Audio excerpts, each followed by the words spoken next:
the war in Vietnam. You oppose it on moral and ideological grounds as aggressive and imperialist. Yes. Now, so my question is, you really believed that? You thought that the United States was the United States was the offending party?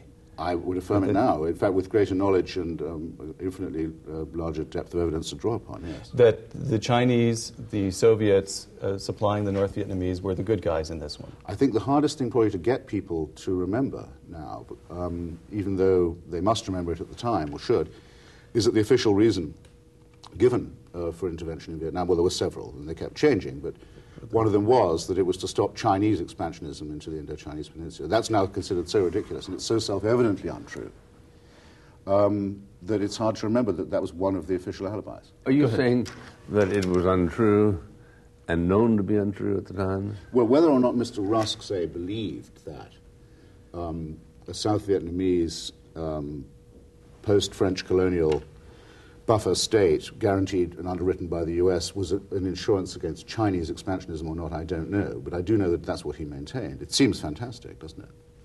But the godfather of that impulse was containment. The doctrine of containment had been around since 1945, 46. Czechoslovakia had provoked a reinvigoration of it, i.e., they must go no further. And behind that impulse is, to be sure, a perfectly raw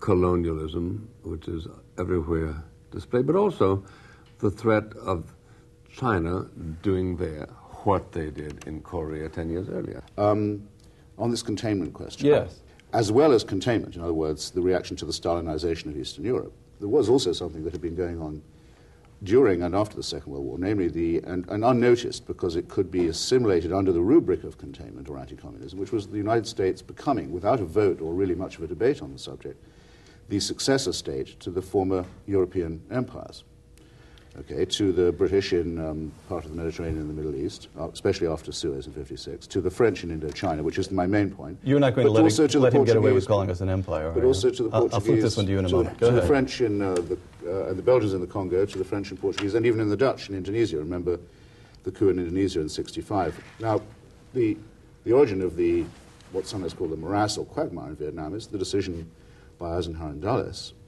to inherit French colonial rule in Vietnam.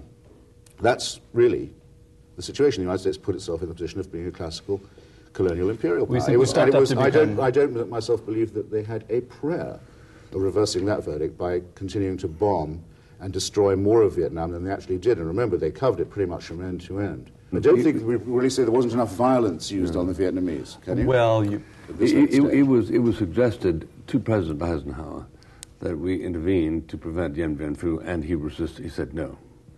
So in that sense, he said French colonialism has to look after itself.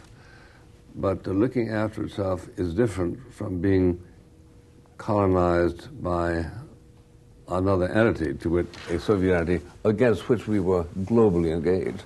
And it mattered enormously when looking down on the old Vietnam, it appeared that Vietnam, the North, was to be the aggressor to the South, threatening all that lay in the West.